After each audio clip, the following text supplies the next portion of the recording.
नमस्कार। Sports scan के आज के संस्करण में आप सबका बहुत बहुत स्वागत। खेल जगत की तमाम खबरें और उन सबका लेखा जोखा लेकर मैं हूं नवीन सक्सेना आज के इस अंक में, और इन तमाम खबरों पर अपनी विशेष राय के साथ इस समय स्टूडियो में मौजूद हैं खेल पत्रकार, खेल विशेषज्ञ मनोज जोशी। मनोज, स्वागत है आपका। धन्यवाद। नजर अब तक की खास खबरों पर। भारत ने इतिहास रचते हुए 39 साल में पहली बार वेस्टइंडीज के खिलाफ एक दिवसीय श्रृंखला में क्लीन स्वीप किया। न्यूजीलैंड के क्वींसटाउन में पहले एक दिवसीय अंतर्राष्ट्रीय क्रिकेट मैच में महिलाओं के में भारत को न्यूजीलैंड ने 62 रन से हराया। भारत की तस्नीम मीर ने ईरान फज्र इंटरनेशनल चैलेंज के महिला सिंगल्स का खिताब जीता, और साकेत मयनेनी और रामकुमार रामनाथन की जोड़ी ने बेंगलुरु ओपन टेनिस टूर्नामेंट के पुरुष डबल्स का खिताब अपने नाम किया।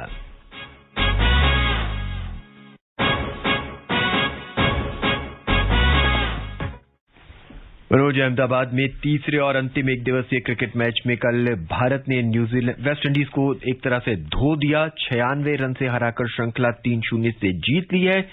कल के मुकाबले में भारत ने बेहतरीन प्रदर्शन किया और क्लीन स्वीप किया, इतिहास रच दिया।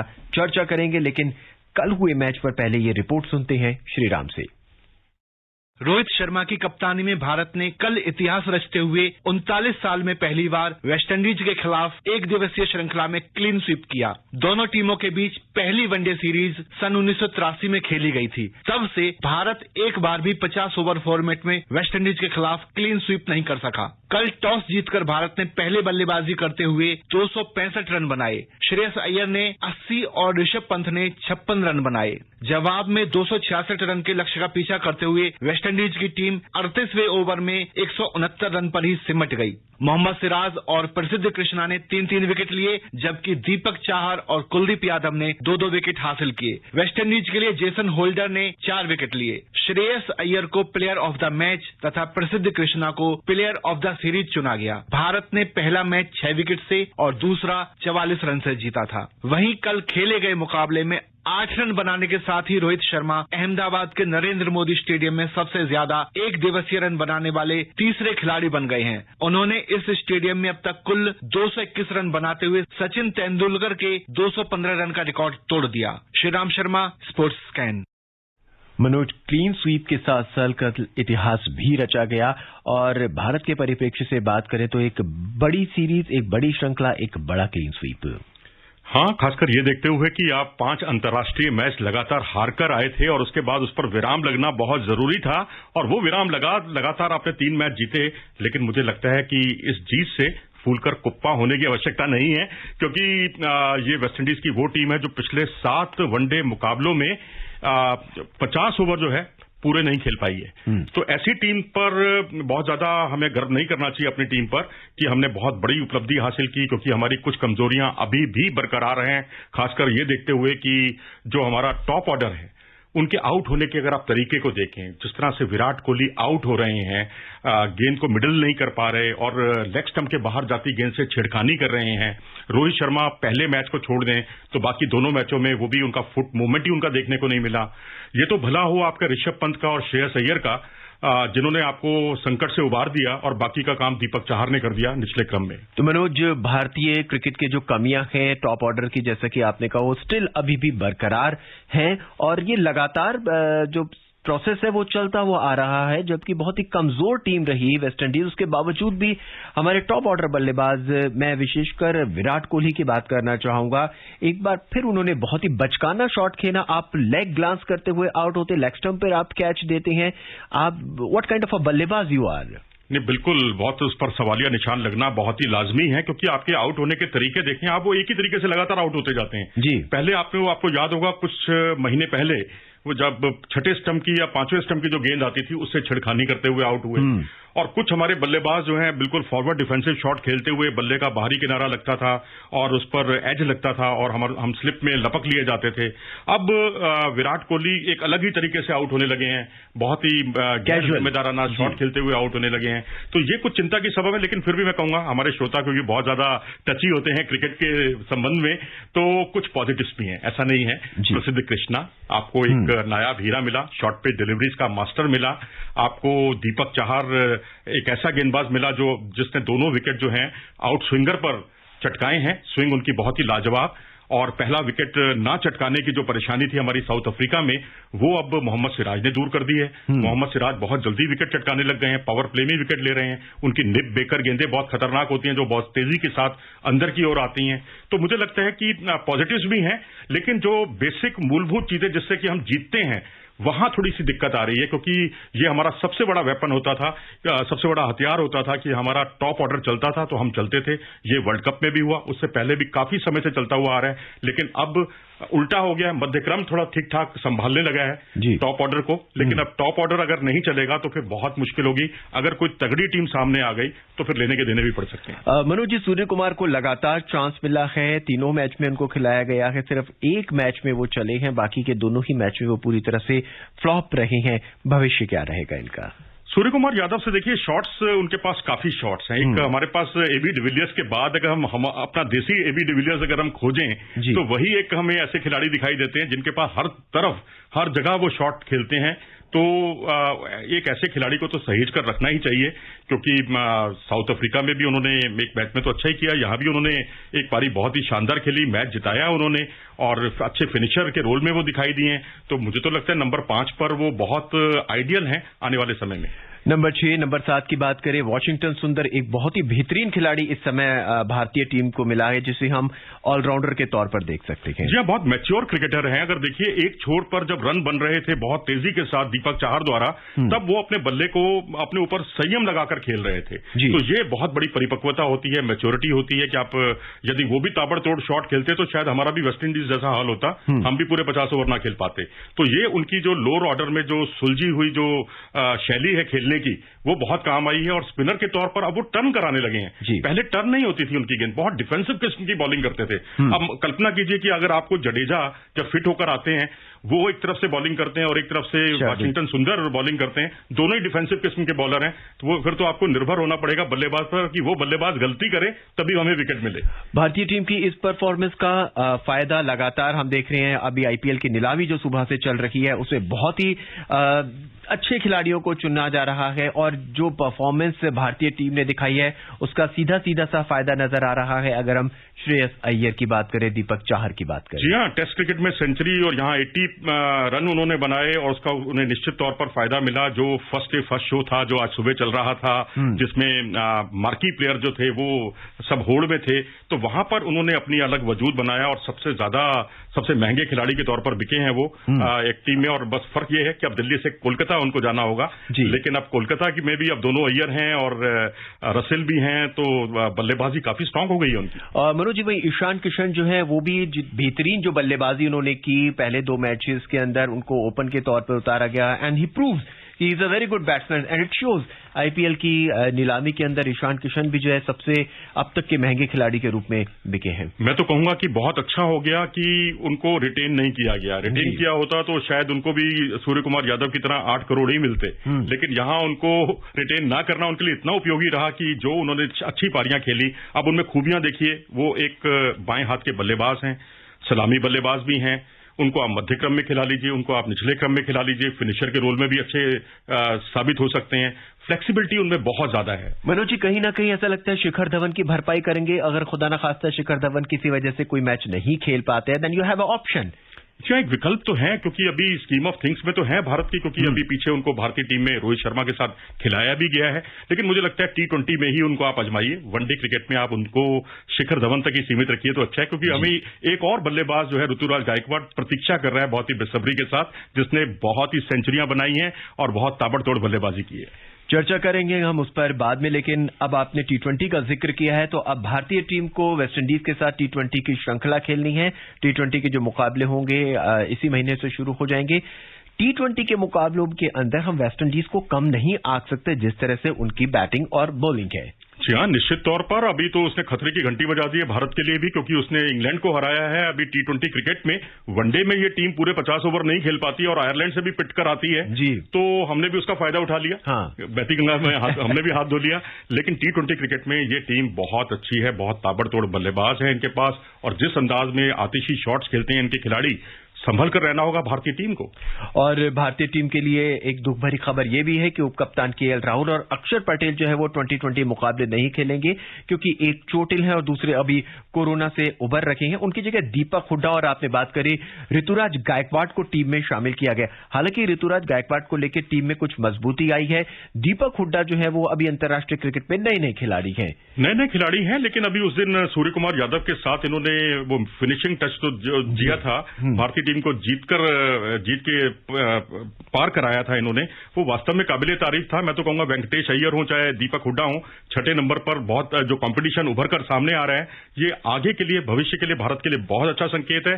और भारत के पास बेंच स्ट्रेंथ बहुत मजबूत है और इसी बेंच स्ट्रेंथ की बदौलत हमने ऑस्ट्रेलिया को ऑस्ट्रेलिया में हराया था। और अब जो छोटे फॉर्मेट हैं यहां भी हमारी, मुझे लगता है कि बेंच स्ट्रेंथ बहुत काम आने वाली है। भारत और वेस्टइंडीज के बीच पहला T20 16 फरवरी को, दूसरा 18 फरवरी को और तीसरा 20 फरवरी को खेला जाएगा। तीनों मैच कोलकाता के ईडन गार्डन्स में होंगे। भारतीय टीम हालांकि क्लीन स्वीप कर आई है इस एक दिवसीय श्रृंखला के अंदर, लेकिन अब T20 मुकाबलों के अंदर भारत की स्ट्रैटेजी क्या रहेगी, किस तरह से उनको अपनी टीम में बदलाव करना होगा? मनोज जी, देखिए, यहां पर आपको विकेट टेकिंग बॉलर तो चाहिए ही, लेकिन डिफेंसिव बॉलर भी चाहिए जो रन बिल्कुल ना दें। उसमें वाशिंगटन सुंदर आपके लिए ट्रम्प कार्ड साबित हो सकते हैं। तो अब अगर उनको अवसर मिलता है तो, क्योंकि अब हमारे पास जो है अटैक हमारा काफी अच्छा है, बल्लेबाजी अच्छी है और मुझे लगता है कांटे की टक्कर होगी, क्योंकि मुकाबला जो है एक बड़े ग्राउंड पर है। और सबसे बड़ी बात ये भी है कि भारत जो है जीत कर आया है, अपनी कंडीशंस में खेल रहा है, तो ये सारी चीजें भारत के लिए अनुकूल हैं।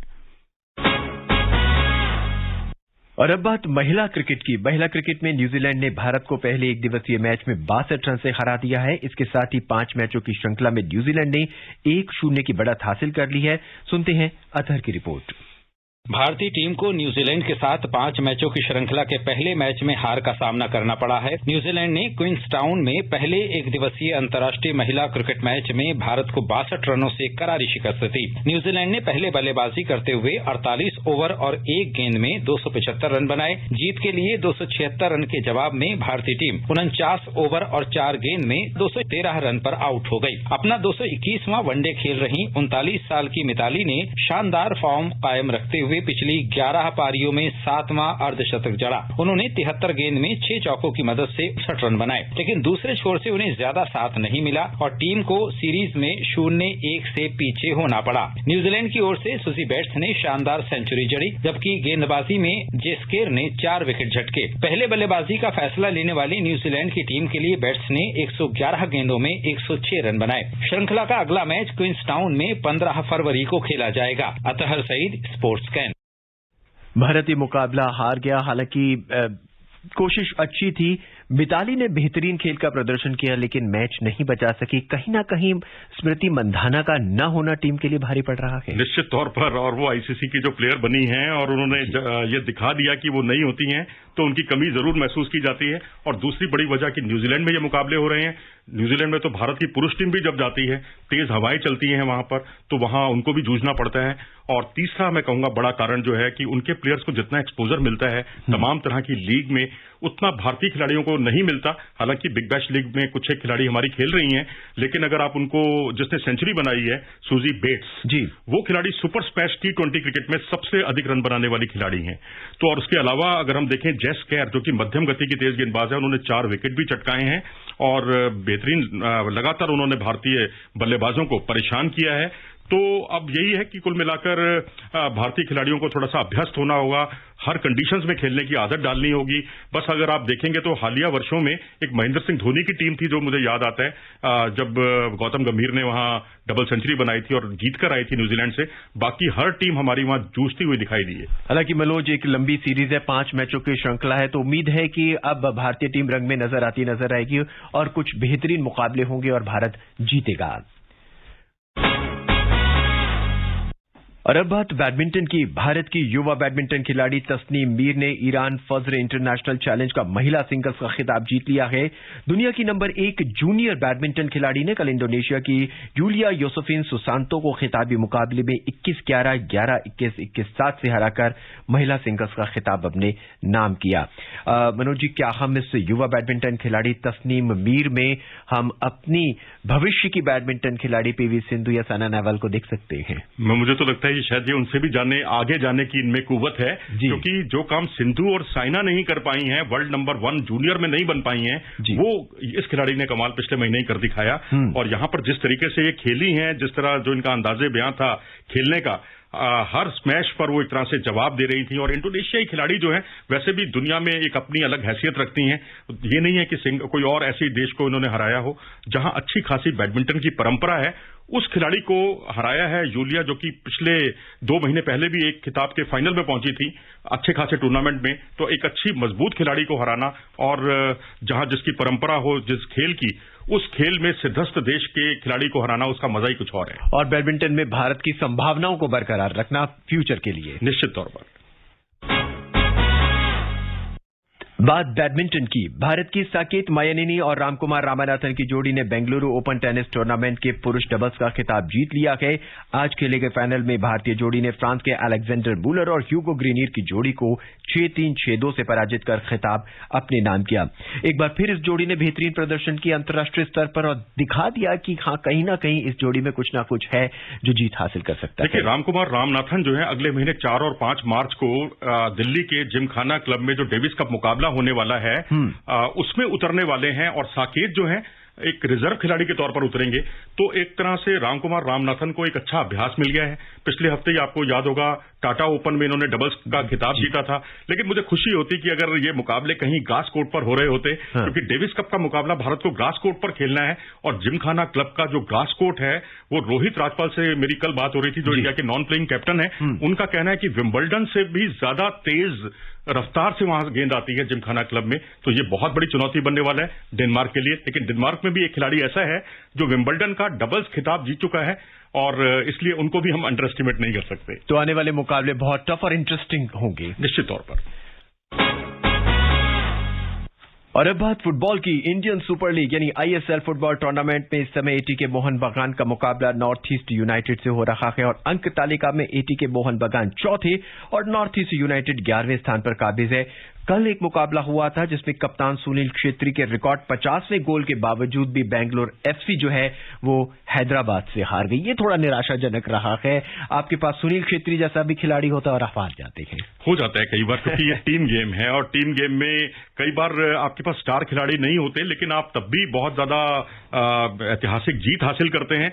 और कई बार आप बहुत ऑर्डनरी खेल से और कई बार बहुत अच्छे खेल के बावजूद आप गोल नहीं कर पाते, फिनिशिंग टच नहीं दे पाते। वो परेशानी का सबब होता है। जहां तक आपने ATK मोहन बगान और नॉर्थ ईस्ट यूनाइटेड के मैच की बात की, तो उस पर मैं ये कहूंगा कि हैदराबाद और केरला की टीमों से हारने के कारण ये टीम पूरी तरह से पस्त हो गई है, बॉटम पर आ गई है, बिल्कुल नीचे आ गई है। और वहीं जोआन फर्नांडो और लिस्टन कोलाको ये बहुत बड़े खिलाड़ी साबित हुए हैं मोहन बगान के। और लिस्टन कोलाको तो इस सीजन में 6 गोल भी कर चुके हैं। और अब बात हॉकी की। FIH pro league hockey tournament में आज भारत का मुकाबला फ्रांस से होगा। मैच भारतीय समय अनुसार रात 9:30 से खेला जाएगा। इससे पहले खेले गए मुकाबले में भारत ने दक्षिण अफ्रीका को एक तरफा मुकाबले में 10-2 से करारी शिकस्त दी थी। और वहीं अपने पहले मुकाबले में भारत ने फ्रांस को 5-0 से हराया था। लीग में कल भारत का सामना दक्षिण अफ्रीका से होगा।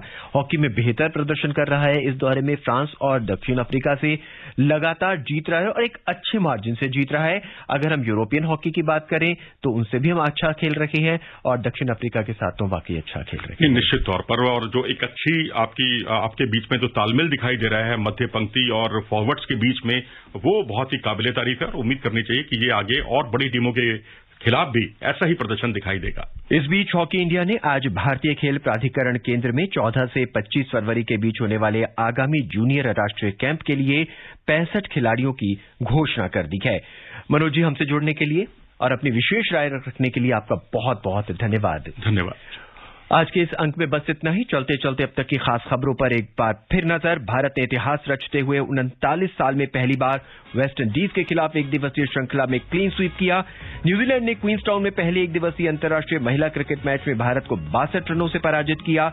भारत की तस्नीम मीर ने ईरान फज्र इंटरनेशनल चैलेंज के महिला सिंगल्स का खिताब जीत लिया है और साकेत माइनेनी और रामकुमार रामानाथन की जोड़ी ने बेंगलुरु ओपन टेनिस टूर्नामेंट के पुरुष डबल्स का खिताब जीता। आज के इस अंक में ही बस इतना ही। मुझे यानी नवीन को दें इजाजत। नमस्कार।